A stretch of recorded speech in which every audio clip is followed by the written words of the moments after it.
Hi everyone, my name is Jamie Boswa, and this is a short video on meal and rest breaks in California and what to look out for in order to implement these correctly in your workplace.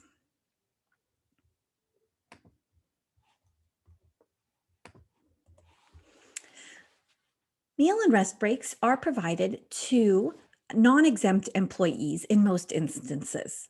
An exempt employee is someone who earns 2 times the state minimum wage in the form of a salary, and they also have duties that are either administrative, executive, or professional, and those duties require independent judgment and discretion. Also, there are industry-specific exemptions that may make an employee not subject to meal and rest period requirements. Some, for example, may include healthcare employees, some union employees, security guards in some instances, personal attendants, and those with responsibility for children. So we'll start with rest breaks, which is the simpler of the two. An employee is entitled to a rest break if they work a shift that is 3.5 hours or more.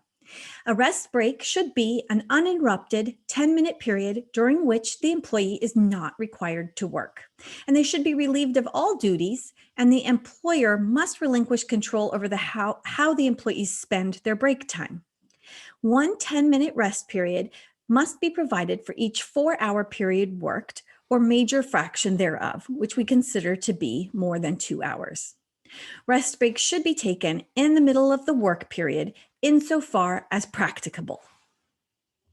Meal periods are a little bit more strict. They are uninterrupted 30-minute periods during which employees are free from their job duties and the employer's control. They're provided based on the total hours that an employee actually works. So for example, if an employee is scheduled for a 12-hour shift, but they actually end up working only 8 hours, they would be entitled to meal breaks based on the 8-hour shift. Meal periods have more strict timing requirements than rest periods. They have to start before the end of the employee's 5th hour of work, or for a second meal period, the end of the 10th hour of work. We'll go over what that looks like in a sample schedule in a moment. Additionally, meal breaks can be waived if an employee works 6 hours or less, or if the employee works between 10 and 12 hours and they didn't waive their first meal period. And it's recommended that both of these be in writing, although the second must be in writing.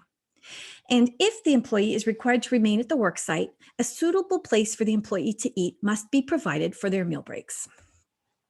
Here's a sample meal break schedule. So between 8 and 9 hours, we count that as the first hour worked. Between 9 and 10, the second hour worked. So between 12 and 1 for this employee is the 5th hour worked. So the meal period needs to be taken before the end of the 5th hour or before 12:59 p.m. The employee 6th hour of work is between 1 and 2 p.m. So if this employee works 6 hours or less, they have the option to waive that meal period. So moving on in this employee's day, this employee decided to take a lunch period from 12 to 1. So that was taken before the end of the 5th hour of work. That work meal period started before the end of the 5th hour of work. And so the employee's 5th hour of work ended up actually being from 1 to 2 because we don't count the lunch break as hours worked. Then 2 to 3 is the employee's 6th hour, and jumping ahead, 6 to 7 is the employee's 10th hour of work. So this employee's second meal period must begin by 6:59 p.m. if not waived. This employee worked only 11 hours, it looks like here, so he had the option to waive that meal period if he took the first meal period. Meal periods can also be on duty in certain limited circumstances. If the nature of the work prevents an employee from being relieved of all duty, the employee and employer agree in writing to an on-duty meal period, and the written agreement allows the employee to revoke it at any time. Now, what's important here is that the writing is correct, that on-duty meal period agreement is legally compliant, and that the nature of the work actually does prevent the employee from being relieved of all duty. If an employee, for example, is working at a very remote location and it's a safety sensitive position where they really can't be relieved of all duty for the work environment to remain safe, that may be an instance in which an on-duty meal period is appropriate.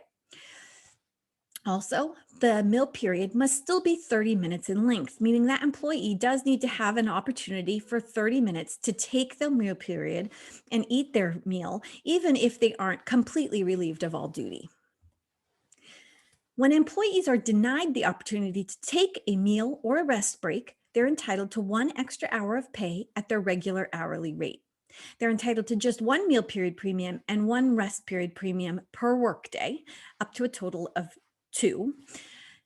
But premiums are not allowed for employees who are provided a break, but who voluntarily choose not to take that break. So employers do not have to go around and force everyone to get up and take their break, but they do have to provide the opportunity for the employees to take that break. And that means including it in your policies and training your employees on it, and potentially disciplining employees who routinely refuse to take their breaks. And of course, employers can't pressure employees to skip breaks in order to keep them working, even though it's in the policy. So here's a quick summary of the meal and rest breaks that would be required. Less than 3.5 hours, no meal break and no rest break. Between 3.5 and 5 hours, an employee would be entitled to one rest break. Between 5 and 6 hours, they would be entitled to one of each, and the meal period could be waived if they work less than 6 hours. Between 6 and 10, the employee is entitled to two rest breaks and one meal break. Between 10 and 14 hours, the employee is entitled to three rest breaks and two meal breaks, one of which could potentially be waived if the employee works less than 12 hours. And if they work more than 14 hours, they would be entitled to at least four rest breaks and then two meal breaks.